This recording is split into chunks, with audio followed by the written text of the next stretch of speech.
Hi, everybody. It's Rochelle. Hello. Hello. Rochelle Archer with Artful Leadership Coaching and Consulting. And I work with educational leaders to help them prioritize their well-being so that they can lead with a full tank and also build a culture of community care that can really sustain students and staff in challenging times. And so my work is really about self-care, community building, social emotional learning, and not doing it alone. And this interview series is a way to tap into the wisdom of artist leaders who are working at that space of the arts, education, and healing, to really share their resources with us on how we can move through this challenging time. And today I'm super happy to have Pamela Underwood with us. Yay! I'm happy to be here. Yay. Pamela and I have known each other since the early 2000s when we were both studying expressive arts therapy here at the Expressive Arts Institute in San Diego and also at EGS in Switzerland. And she has just been such an inspiration to me, such a beautiful artist and an incredible facilitator of arts-based processes that are so impactful. And so I'm really excited to have you here today and just hear from you what you're working on and what resources that you might have for folks who are working with kids and young people today. So Sure. Sure. Thank you. Right now I do a group called Living with Images as Companions, and it's a visual journaling group that is for personal transformation, not for making pretty pictures, but for putting images into the journal that give you a body sensation, whether it be something that's disturbing or disgusting, but also things that are nurturing and loving. And all those things go in a random fashion. And this course is very helpful to rethink or restory your perception of the world and your perception of your history, your own history. And I have teachers in my groups, and I have other therapists in my groups. It really is helpful for self-care to do this type of a journaling process, but even to have any kind of art practice for resilience and for healing and for guidance. It's a human right to be able to use your creativity for your self-care and for your soul maintenance. And you don't have to be an artist, you just need to be a human being that has senses. And through the expressive arts, we really tap into the senses and find new doorways in. I mean, sometimes my clients tell me you tricked me because I help them to access thoughts, memories, body sensations through sound and movement and poetry and visual art. I am a visual artist. That's my primary art. But what I know is that all of the arts are catalysts for each other and take you to a different or a deeper place with your imagery. So during the pandemic, I've put together a series called The Art Habit.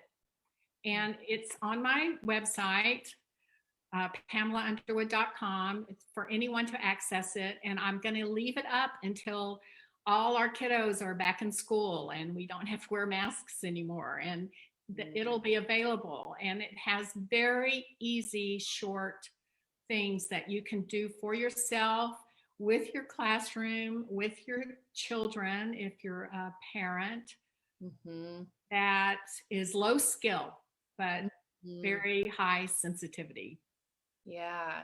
Could you give us an example of what one of those things might be that that might entice folks to come and check out the resource that you have on your website? All right. Specifically, I've made this for children and adults. whereas my population that I work with is mainly high functioning adults that want to live a more present and present life Yeah. through their senses. So this specifically has been done for the pandemic, and the first thing is a family mandala. So it could be a classroom mandala or a family mandala, but you start with just drawing around for a family, for instance, drawing around a dinner plate, a dinner size plate, and everyone in the family draws something to represent themselves and to represent their pets and to represent their home. And so there's a lot of different images in the mandala, and the mandala typically is a form of meditation, of drawing meditation.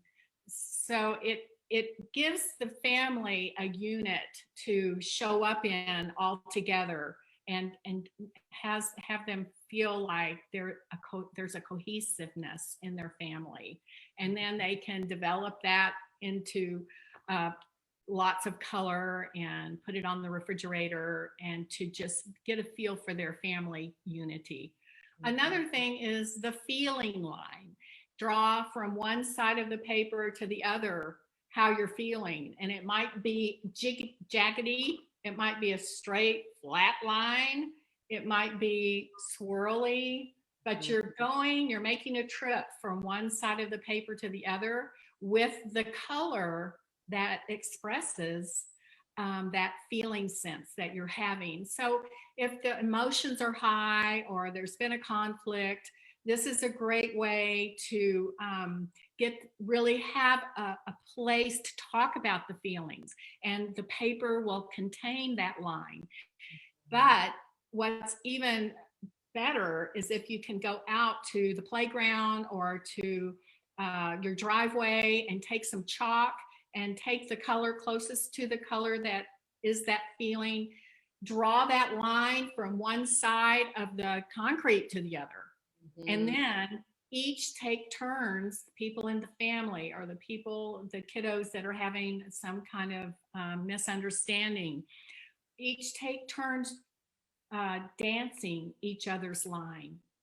And when I say dancing, I explain it like, okay, here's the line on the concrete, and here's the person. Well, imagine if the person's feet are connected to that line and it is electric, and the electricity of that energy, of that emotion, is coming up through your legs into your body. So if that were to happen and it was a sad line, then how would your body move? Or if it were an angry line, then how would your body move? So it's really getting a full body. And also they would walk each other's line, so they would get a feeling for that other person's emotion. Yeah. So that's two things. Another thing on the art habit is honoring nature and going out and finding objects, taking a sack and finding objects and really smelling the objects and feeling the texture and collecting objects and creating a little altar or a little mini installation in nature, and then sitting with that installation and drawing it. Another is a video that teaches how to do blind contour drawing. Well, blind contour drawing, if I need to settle myself, if I need to really relax and let go of something, blind contour drawing is one of my go-to techniques. And it's not to look like the thing you're drawing, it's to pay attention to the thing, the object you're drawing, and to really let yourself experience the texture and the twists and the curves and the wrinkles and all the different elements. You don't look at your paper. You Yeah. don't talk, because that gets you on your flips you from right brain to left brain if you try to talk. Or it's a very meditative practice, and it becomes an intimate practice. And if someone were drawing another person, it becomes a practice of trying to be comfortable in the vulnerability of being seen so closely, because it's a very slow process where your eyes and your hand learn to trust each other and follow each other. And the side effect of this is that you learn how to draw realistically, I Yeah. think, more quickly than any other form of drawing, learning Yeah. how to draw. Yeah. Yeah. Well, I love so many of these practices, and they remind me of a lot of things that I did when I worked at the Monarch School for Youth Impacted by Homelessness. Yeah. We would do a lot of those things, like for instance, we would go out and do nature shopping. We'd have like little grocery, like paper grocery bags, and we'd go out and pick things, and then we'd come back to the classroom and we'd build little fairy houses or installations. And it was just such a fun way to use our imagination. And we were working in a very urban environment with kids who didn't always have a lot of experience with nature. And being able to open up our imaginations and kind of go to another world together was just so fun. And it was so beautiful to see how each child creates something so different, and the way that they put things together is so unique. And I think especially at a time like this, when we're stressed out, we're disconnected, like having these moments of just experiencing like surprise and awe and beauty and our senses is it really is it really is healing to our nervous system. And I was listening to this amazing podcast yesterday. It's Brene Brown's most recent podcast with these two authors who wrote a book about burnout. And I wish I had their names. I'll have to post it below the video. Yeah, do that. They talk about like there are like emotions actually live in our body, and there are things that cause us to have stress. And just because those things maybe will end or whatever, have a stressful experience, just because that particular event or experience is over, doesn't mean that the experience is over, because all those emotions still live in this sort of like chemical cocktail and nervous system thing going on in our bodies. And movement, breath, connecting with others, and creative expression are the way to help complete the stress cycle. And so many of these things that you're talking about, of like giving us space for the body to express the feeling in some way, whether it's in a tiny line or if it's dancing a big line, or connecting with others, seeing others, being seen. These are all things that are like legit trauma healing methods that I think a lot of times people have minimized the power of these methods because they seem kind of like too simple, right? Like, and it's almost like it's too fun too, right? Like I've had so many people, like when I was working with youth, they were like, well, it must be really hard to work with homeless youth with the arts. And it was like, we're enjoying ourselves. We're experiencing joy and pleasure and fun. And then those kids leave feeling happy and they feel good. And then they can go on for another day. And I think that's what's so powerful about these practices for ourselves. When we do this work for ourselves and when we also share it with our students and in community, it really is healing and generates the kind of well-being that we want. And not focusing on the problems, right? Right. And the reason when we go into nature, the reason that it's healing is because we are nature, and we tend to think that we're human beings and we're set apart from the animals and the trees and the rocks, but no, we are that, and that is why it is so healing and nurturing to us. That's why we're in awe of nature, because we are it, and we understand, we long for it. We don't always understand it. It's so amazing and complicated and beautiful. But just to be there and be in the resonance with nature is in itself healing.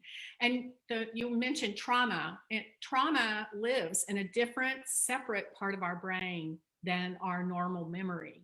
It has its own little pocket, and the arts are what access that trauma part of the brain. So that's why the arts are so important, because there are small traumas and there are giant traumas, but still traumas stay trapped if they don't get accessed and neutralized, or move towards them with curiosity in your journal, in a safe place, to gain more understanding. And the way you do that is through any of the arts that we've mentioned. Yeah.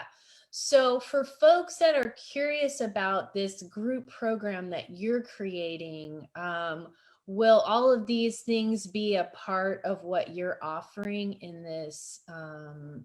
Tell us the name one more time of the group that you're creating. Living with, you mean I have a Facebook program, group? The group program that you're starting. It's called Living with Images as Companions, and it's an online group. It's an online circle, and we meet every other week for 3 months, and we meet for 2.5 hours every time we meet. So we really have time to process, to share the art that we've made, to learn new things. We learn lots of different techniques, some of which are the ones that I talked about, but maybe done in a different format. Right. And then also we learn ways to empower ourselves with the expressive arts, and movement and poetry and sound. One thing we do is we start every group with rattling. Everyone has a rattle, and we all rattle our space and our own bodies. And this is my rattle. Pamela was doing this before we got on today because she wanted to make sure to be in a good space. That's right. I did. I rattled myself before we went live, because just get a jar of beans with the lid, and rattle around your body, and rattle your space. What it does is it cleanses the space, but the rattling is what shamans use to go into a trance state. So if you set yourself up with rattling, and it doesn't have to be much longer than what I just did, rattling your space, sitting down and breathing and getting rooted in your body, and then go into some kind of simple art making. Every time you do the rattle, the space, and the breathing, it will start helping you to drop down into that meditative liminal space of art making faster and more easily, because it's like a routine. Some people might call it a ritual, but it's something that is a habit, that is a cue that now we're stopping, we're moving from the everyday life into the world of imagination, just for a moment. It doesn't have to be long. Yeah. And I love that you brought that up, because I think those kinds of transitions, and doing transitions really thoughtfully, is something that educators also work a lot on. And I think, especially when I'm thinking of folks right now who are going to be doing, working in spaces with these cubicles with kids in these little safe glass and masks and all this, having some sort of like sound ritual that you create together, whether it's doing a beat together with your hands or on the table or tapping your bodies or, you know, making some sort of sound. Those are things that can be really helpful to transition from like one thing to the next, right? And also, you know, when we want to learn something or we want to work on a project or those kinds of things can be really helpful also. And they also help us sort of usher into these more like sacred spaces that we hold where we're healing and learning and telling stories and creating and things together. I think that's really, really important. So in your group, you've got every other week you're having like 2.5 hour art making sessions. Do you have any examples you want to show us of some of the things that folks might create? You guys, Pamela makes the most gorgeous journals that I have ever seen in my life. Thank you. If you're a journal person, this is your lady. And you can join her Facebook group if you're interested in this kind of thing. We'll put all this information with the Yes, I have a Facebook group that is art journaling for personal transformation. And I would love to have you join me and share your art journaling. This is one of my journals that I've been making a video of for my class just today, so it's fresh in my mind. But this journal is huge. Wow. This isn't the size we use in the classroom, but all of these techniques are what we teach in the class. Mm-hmm. So this, let's see, maybe there will be one that I will say a little bit more about. But you can see that it's lots of layers, and we work in our journals randomly. We work with ancestors and childhood images, but we also work with world concerns, the universal consciousness. So this is just an example of one of my journals. So gorgeous. This page says, you must give birth to your images. They are the future waiting to be born. And this is a Rilke quote. So let me see if there's, so we use words, we use magazines. We don't have to have art background in order to do this, because we look to outside sources to get inspiration, but then we make them our own. You know, we appropriate images, yes, but then through all the different techniques, we learn how to get that image into our book and make it our own. So it's something that leads to creating an image council, a personal image council of your own guides. It also, then we make cards, we make an image council deck. And I don't know if I have my image council deck here. I don't have my image council deck, but I do have my feedback method deck. And here's what the images look like on the cards. They're so beautiful. I have one of your sets. So it's and then in the end, we are the scribe for our journal story. So each page gets its own essence phrase, and it becomes a story that is something that we don't tell, but our journal tells us, and we scribe that story. But it's very interesting to see how that story speaks to your life and informs your life in some way. Yeah. I love this concept of these images as guides. Can you maybe give like a more concrete example of like, what does that look like when somebody's kind of consulting these guides that come from the imagination and these images that just speak to us? how does that look and how does that impact someone's life? Well, we work with past images, ancestors, childhood, present images that really activate our body right now in the present, but also we work with future images. And what would future images be? Well, our psyche, our images are so far ahead of our thinking mind. Yeah. Because our psyche thinks in images and our dreams are in images. Yeah. And so our subconscious is always working on something for us on our behalf, which is so nice because that means we don't have to consciously figure everything out. Yeah. So our consciousness is always like a team working on things for us that maybe we don't even realize is happening. So images that we pull from a magazine might be something that we're like, I don't know why I have to have this image, but I do have to have this image. It says I need to be in your journal.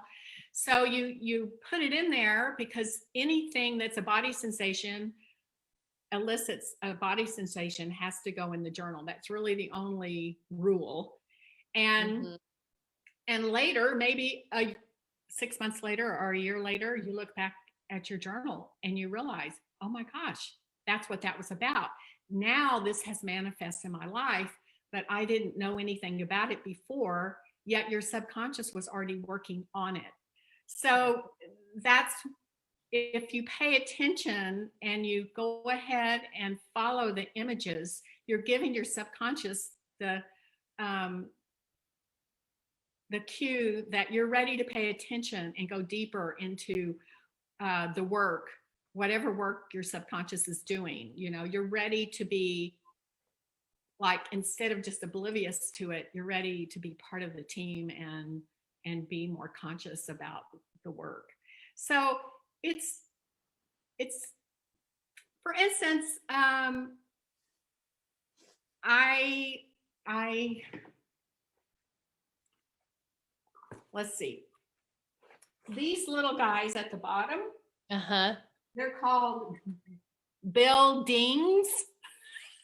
They stack on top of each other. They're a wooden toy that stacks on top of each other that are usually, primary colors that I played with when I was a little girl at the foot of my grandfather, who was a pedophile. I walked into an antique store and they had a big pickle jar full of these buildings. And I had the most visceral reaction to this. And it was very disturbing. And I thought, God, does this mean I have to buy this pickle jar of these toys that give me a sick feeling? And I figured out what I could do. I took out my check stub. I laid him down on the check stub and I traced around him, and I took that home and I made that into a print block to use in my journal. Well, after using it in my journal and repeating it in lots of different ways, I realized finally, probably after 6 months of using it, I realized that it had changed. I had gotten a whole different body sensation towards it as something that was helpful, because I realized that I was able to sit down and play with these toys at the foot of this sick grandfather and escape into the imaginal realm. And it was my ally instead of something negative. Yeah. So because I worked with it and went towards it and put it in my journal and let it interact with other images and colors and textures, it had the time and the space to transform and become neutralized, and in fact turned all the way around into something that was a good thing. Yeah, and that is what I feel like happens so often when we work with images, right? Like, it might start with some impulse of pain or disturbance or disruption. And then as we work with the image, we're able to create something beautiful, or that feels like it shifts in its value for us as we do that process. So when I say it's a guide, it doesn't always feel good. Right. But it's if it activates your body, it is at work in your life. So you might as well go towards it in a safe way. And the container of the journal is a safe container to move towards these things that are seemingly disturbing, so that it can have a chance to transform. Yeah. Yeah. I also love journals, and this is my most recent one. Oh, love chaos. And Nice. it's got like the map of San Diego on it. And when I was making it, I didn't really realize that I had put a skull in the Barrio Logan area. Ah, And that is where I worked at Monarch. And this past year has been like this process of me letting that work go. And then there's also like this wow. that's like transforming and like finding comfort in the chaos. So it's amazing how your brain just knows where to put stuff, but it's not coming through your conscious mind. And then later, Right. when you sit back and you go, oh, wow, this is really powerful, that my psyche is communicating what I'm processing. And that's something when I worked with youth at the school, we used journals all the time. Like, and when I did like team building and coaching for the staff, I always had journals for everybody. And so I'm always singing the praises of having this kind of small portable thing that you can be in a creative process with, and a reflection process with all the time. And I think a lot of times when educators think about social emotional learning, they think we need to talk, like, well, if kids are experiencing a tough time, that means we need to talk about it. But I really found just creating spaces for kids to just check in their journal and scribble and draw or collage, or, some of these things we've talked about, that alone is so helpful for them, just to have a safe space to put it, and then put their focus on whatever is next in the school day. Or if they've had a rough experience or an interaction with someone, or they're coming from a tough situation at home, it is such a wonderful tool to use in so many different ways. And obviously what you're doing is this like rich, elaborate process that's very luxurious, right? But we can start really small, and we can, Oh, you have to start small. I yeah, mean, that's how right, you start, yeah, right? yeah, yeah. There's a David White poem, start close in. Don't Mm-hmm. take the, Yeah. take the step you don't want to take. Mm-hmm. Yeah. Yeah. And that poem Start. also talks about like listening into our own voice, right? And Yes. it's Uh-huh. a poem Anne and I use a lot in our workshops. We love that poem too. Um, so fabulous. Well, I'm wondering, I usually do like a couple of little rapid fire questions as we're wrapping up our interviews. So I was curious, can I just throw some fun questions at you? And Well, you'll sure. I might have some answers. is there, I mean, one of the things that we've been talking about relates so much to self-care, but other than like journaling and art, is there another like favorite pick me up or go to self-care activity that you love doing? Oh, I love my garden. I love Mm-hmm. to go out into my garden. Mm-hmm. And, and I love to stop and take a moment to work on a jigsaw puzzle. That's been my pandemic luxury. Well, yeah, I think a lot of people have gone to puzzles, and I've personally also been like, I should get into puzzles. But I don't really have like I would need like small ones because I don't have a lot of space. But okay, next question. Is there a current thought leader or speaker or author or artist who is really inspiring you right now? I'm reading Atomic Habits by James Clear. And I think that's a good thing to read every 6 months, just to reflect on, okay, what are my habits and what would I like to change, or what would I like more of? The artist that I absolutely love is, one of them is Meinrad Craighead. Meinrad Craighead. She is she's an amazing soulful artist who was a nun for like 40 years and did art for the Catholic Church, and it was crazy out there art, really great stuff. Awesome. What is something that you wish all educators or folks working with children and youth knew? What's something you wish they all knew? Expressive arts. Yeah. I wish that they knew that, and that they felt, and I know that some teachers do use all the modalities in their classroom, but to use them on a regular basis and to teach safe feedback methods to so that when they talk about art with their children, and their children talk about art with each other, they can have safe, helpful, expressive arts feedback methods to use.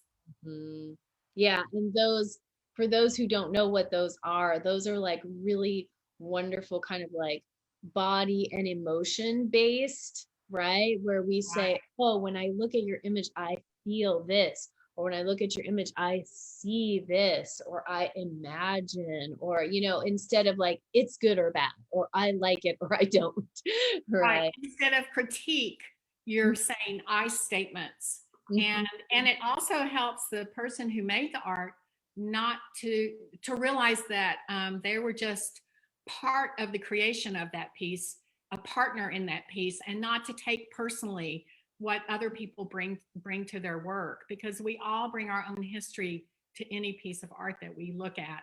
But to have ways of responding to art making in these different methods, which is aesthetic, which is thoughts, feelings, body sensations, or phenomenological, which is just what do you see on the surface? No interpretation on any of these methods. And then with the arts of movement, if you were to look at this piece of art, what would your movement be, right? Right. Because that right there tells me something about how she takes on, and how she's getting, what the feeling is she's getting from that piece of art. And then sound. What would the sound be, Rochelle?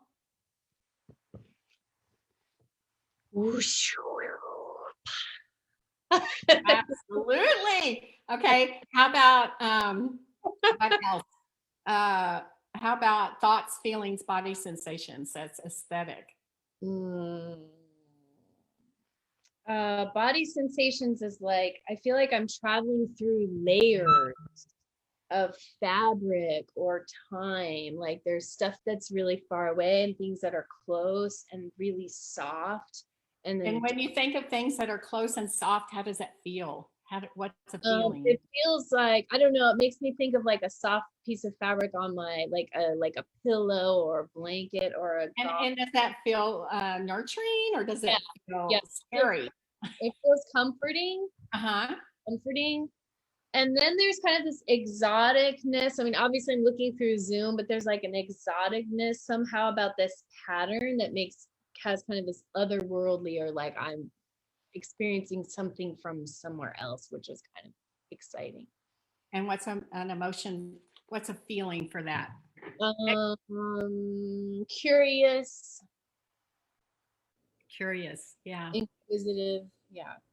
So what's cool is that these can also be translated into how you communicate with your family and your classmates.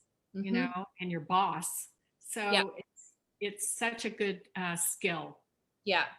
Yeah, and any work that we're doing, and it doesn't have to just be artwork. It could be a presentation that someone did or a Absolutely. project they did, right? The way that we respond to one another, and the way that we interact with things that we're all bringing to the table. That's one of the things I love the most about my expressive arts education, was using these kinds of ways of responding and giving feedback, whether we were doing a presentation or we were doing, you know, a piece of music or dance or art or whatever.